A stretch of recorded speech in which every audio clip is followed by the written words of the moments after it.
Oh, yeah, baby. How you doing, Trivia Nation? Thanks for coming out on a Tuesday. I'm Money Flippin' Matt Richards, adding some spice to your mobile device. Who's in a good mood? It's March. The weather's warming up most places, and the future looks bright. There's even yet another vaccine speeding to us, but we do have to lie low and stay safe until it's here. But we can do that. Plus, it's Dr. Seuss's birthday. You guys know that guy, huh? I just learned some weird stuff about him. Everybody's talking about him, and we might just have a question about him in the hopper. All right, but you'll need to answer a full 12 questions to reach the top of the mental mountain and claim your share of the $5,000 prize pot. Or, as always, you can go for even bigger thrills by investing in a VIP ticket and be eligible for the $1,500 VIP pot. Yeah! So long as we sell 100 tickets. VIP mode will go forward, but ticket sales stop cold at 150. So you better act quick. Grab some gusto and don't let your ticket fall into some chump's hands. That's your ticket, okay? And the last VIP winners got $500 each. I'm just saying. As long as I have you here, I gotta tell you about another great charity we're shouting out during our Pet Week, okay? Because it's Pet Week, babies. They are Frosted Faces Foundation, delivering the promise of family and quality care for senior animals whose lives are in jeopardy in Southern California. Frosted Faces rescues senior animals with no advocates who are slated for euthanasia. They cover the animals' lifelong medical expenses and put them in the homes of carefully screened families. Their programs include support for hospice animals and a special program for senior animals with senior humans who will also benefit from companionship. HQ is all about that. So am I. And we're not only telling you about their work, we're making a donation to the Frosted Faces Foundation. You can check them out at frostedfacesfoundation.org and donate or volunteer if you're in the San Diego area. And play with all the little puppas and Kit Kats. Hey, don't forget that tomorrow is HQ Words Wednesday, babies. Anna Royceman's gonna be here throwing out the letters for you to form into the words. We'll be right here, same time, same app, tomorrow night at 9 p.m. Eastern. Oh, yes. Oh, yeah. Now, you all set for the greatest test of mind and memory that fits in your phone? This is what it all comes down to. Who thinks and who stinks? Who's got the brains? Who sweats and strains? Who masters the facts? And who's putting on the axe? Not like the body spray. That was terrible, terrible time. I remember I thought it was going to be like a commercial. I sprayed it on. I was like, where are all the women?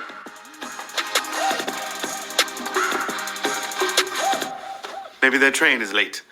Whew! Prepare yourself to leave the world of physical matters and enter the realm of pure knowledge. Strap your skull on, chug some brain juice. Yeah. Focus on the screen in front of you, and now there is nothing to it but to HQ it with question number 1. Q1. Which of these is a percussion instrument? Drum, guitar, or synthesizer?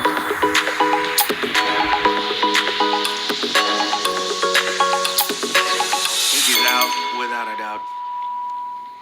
Orchestras are famous for sorting instruments into different categories like strings, brass, woodwinds, and percussion. The ones you hit like a drum. Do not hit a guitar, no matter how tempting it is. 40,066 players got that one right. Drum. Pa-rum-pum-pum-pum. Q2. What is not a kind of level on the original 1985 Super Mario Bros? Desert, underwater, or underground?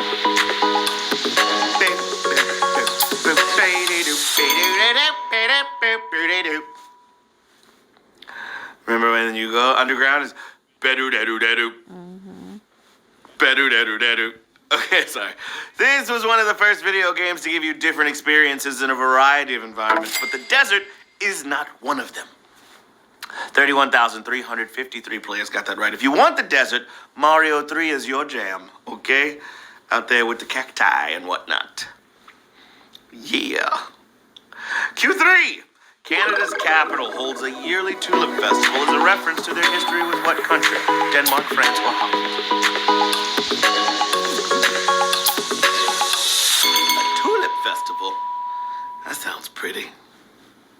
When some royals needed shelter during World War II, Canada helped them out. Part of a hospital was made non-Canadian land so their kid wasn't foreign born.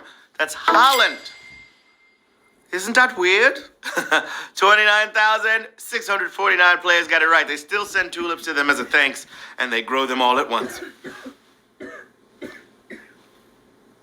Holland! Q4, knocking on your door. What are the first three words of the U.S. Constitution? Fourscore and we the people, or when in the...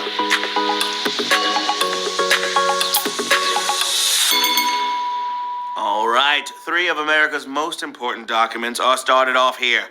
Okay, and they say the whole idea of democracy is summed up by the Constitution's beginning. We the people. 28,259 of y'all got that right at Q4. Good job. You're off to a great start. You're off to a great start indeed. The Declaration and the Gettysburg Addresses are the other two, by the way. Gettysburg Address. I said addresses. It's like so many addresses in Gettysburg. You pick one. Q5. Mark Twain's birth and death closely coincided with what? Halley's Comet, Krakatoa eruptions, or world wars?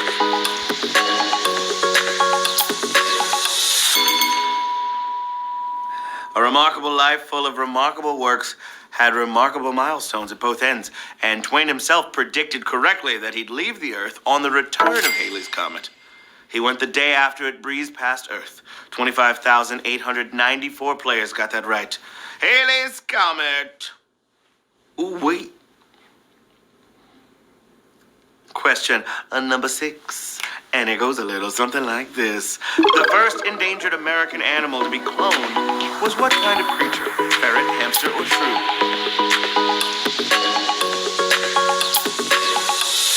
You can do it. This little gem of a baby is called Elizabeth Ann, and it's trying to save our most at-risk animals. And out of all these little critters, Elizabeth was made from a black-footed ferret. OMG. They can save the whole species if the science cooperates. 21,338 players got that right. A ferret! Just wanna squeeze it. Oh my God! Look at the face. Ah! Okay. Whew.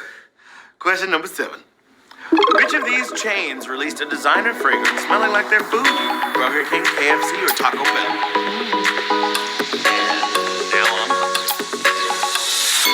That stuff is keto, so it ain't for me, bro. Ooh. All right, there's a distinctive smell to all of these places. Did you ever want a bottle of one? Well, the only times it was ever possible was the releases of Flame and Whopper by Burger King. KFC's put their scent in a lot of stuff, but never a cologne. Oh my gosh! That was one of the most savage questions I've seen in a while. Whoa! Dang!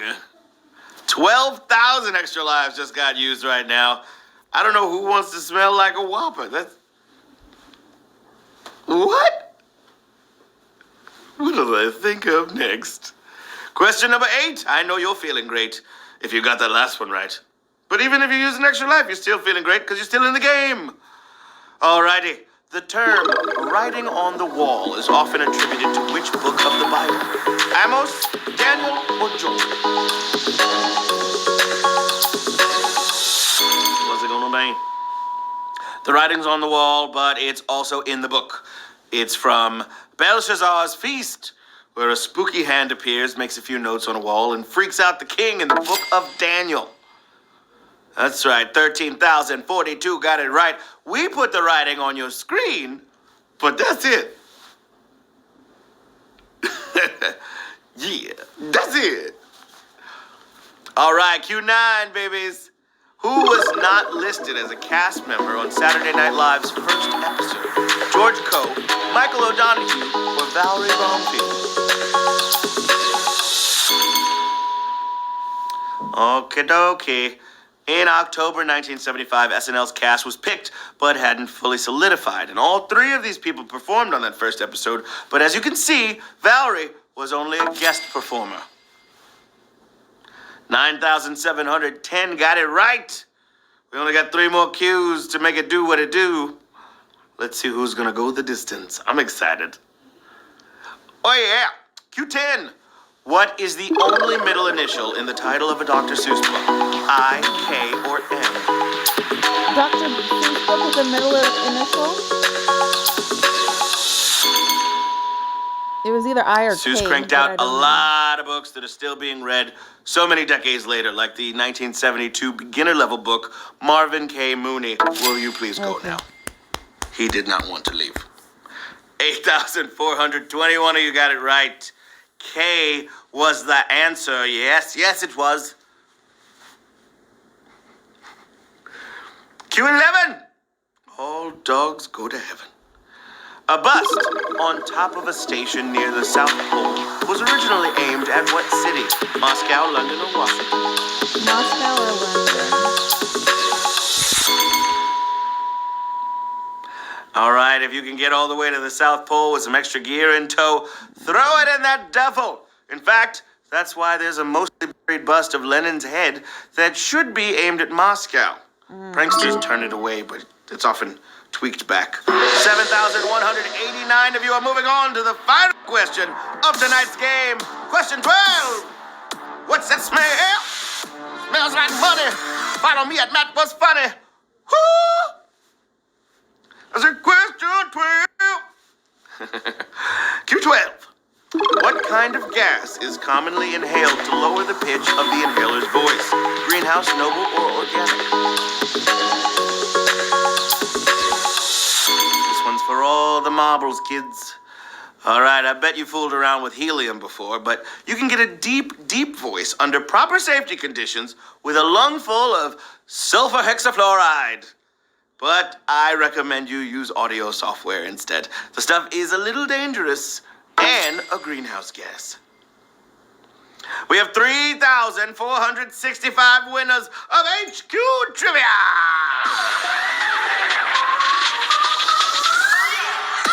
Woo, woo, woo! What do you do?